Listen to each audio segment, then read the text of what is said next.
Punalur town employment എക്സ്ചേഞ്ചിന്റെ നേതൃത്വത്തിൽ സ്വയം തൊഴിൽ ബോധവൽക്കരണ ശില്പശാല സംഘടിപ്പിച്ചു. എംപ്ലോയ്മെന്റ് സർവീസ് വകുപ്പിന്റെ കീഴിൽ സ്വയം തൊഴിൽ പദ്ധതികളെക്കുറിച്ച് ഉദ്യോഗാർത്ഥികളെയും പൊതുജനങ്ങളെയും ബോധവൽക്കരിക്കുന്നതിനു വേണ്ടിയാണ് ശില്പശാല സംഘടിപ്പിച്ചത്. സംസ്ഥാന സർക്കാർ നാഷണൽ എംപ്ലോയ്മെന്റ് സർവീസ് വകുപ്പ് വഴി നിരവധി സ്വയം തൊഴിൽ പദ്ധതികളാണ് നടപ്പിലാക്കുന്നത്. ശരണ്യ, കൈവല്യ, കിസ്റു, മൾട്ടിപർപ്പസ് ജോബ് ക്ലബ്ബുകൾ, നവജീവൻ എന്നിവ എംപ്ലോയ്മെന്റ് വകുപ്പ് വഴി നടപ്പിലാക്കുന്ന സ്വയം തൊഴിൽ പദ്ധതികളാണ്. ഒന്നിലധികം അപേക്ഷകർ ചേർന്ന സംയുക്ത സംരംഭമായി ആരംഭിക്കാൻ കഴിയുന്ന രീതിയിലാണ് സ്വയം തൊഴിൽ വിഭാവനം ചെയ്തിരിക്കുന്നത്. ഓരോ വ്യക്തിക്കും പരമാവധി വായ്പയും സബ്സിഡിയും പദ്ധതി പ്രകാരം ലഭിക്കും. ശില്പശാലയുടെ ഉദ്ഘാടനം പുനലൂർ നഗരസഭാ അധ്യക്ഷ കെ പുഷ്പലത നിർവഹിച്ചു.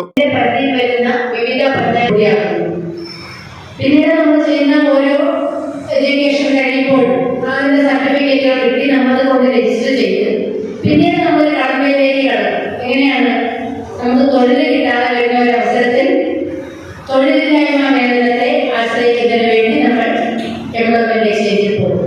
അങ്ങനെയൊക്കെയല്ലേ നമ്മൾ ചെയ്തിട്ടുള്ളത്.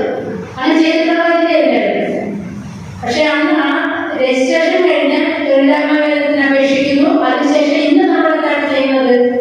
നമ്മൾ സീനിയോറിറ്റി ലിസ്റ്റിൽ ഉൾപ്പെട്ടിട്ടുണ്ടോ എന്നറിയുന്നതിന് വേണ്ടി നമ്മൾ നിരന്തരം എംപ്ലോയ്മെന്റ് എക്സ്ചേഞ്ചിൽ കയറിയിരുന്നത്. ഈ മൂന്ന് കാര്യങ്ങൾക്കാണ് നമ്മൾ പ്രധാനമായിട്ടും അവിടെ രജിസ്ട്രേഷൻ സർട്ടിഫിക്കറ്റുകൾ ചേർക്കുന്നതിന് വേണ്ടി.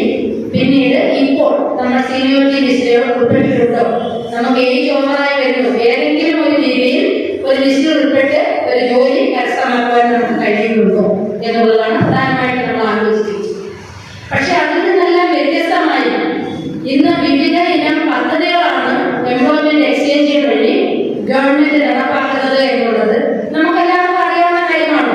അല്ല, നമ്മുടെ കയ്യിൽ ഇപ്പോൾ ഒരു ലഘുലേഖ കിട്ടിയിട്ടുണ്ട്. നിങ്ങൾക്ക് എല്ലാവർക്കും കിട്ടിയിട്ടില്ലേ? അപ്പൊ ഈ ലഘുലേഖയിൽ നിന്ന് തന്നെ നമുക്ക് മനസ്സിലാക്കാൻ കഴിയുന്ന എന്താണ്?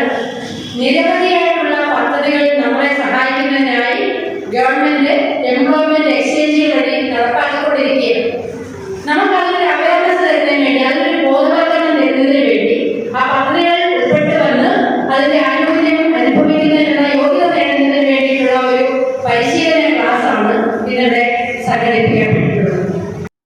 നഗരസഭാ ഉപാധ്യക്ഷൻ രഞ്ജിത്ത് രാധാകൃഷ്ണൻ അധ്യക്ഷനായിരുന്നു. എംപ്ലോയ്മെന്റ് ഓഫീസർ എസ് ബിനുരാജ് സ്വാഗതം പറഞ്ഞു. Ward councillor Nimmi Abraham, junior employment officer S Suresh Babu, head clerk K Murukesan എന്നിവർ സംസാരിച്ചു. Fox TV news bureau, Punalur.